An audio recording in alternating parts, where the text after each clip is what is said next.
Mga uri ng sahod. Una, sibuyas na sahod. Ito yung sahod na kapag hinati-hati mo sa gastusin, mapapaluha ka.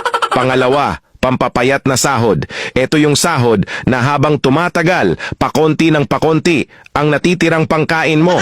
Pangatlo, magic sahod. Ito naman yung sahod na konting kumpas lang ng kamay at abracadabra, wala na siya. Pang-apat, malabag yung sahod. Ito yung sahod na di ka sigurado kung kailan ito darating at kung gaano ito tatagal.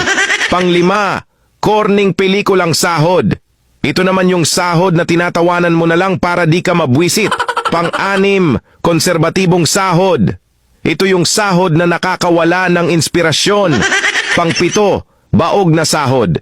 Ito naman yung sahod na kahit anong trabaho ang gawin mo, wala pa ring kalalabasan ito. Pang-walo, reglang sahod. Ito yung sahod na isang beses isang buwan lang dumating at tumatagal lang ng 3 araw. Alin sa 8 ang sahod mo?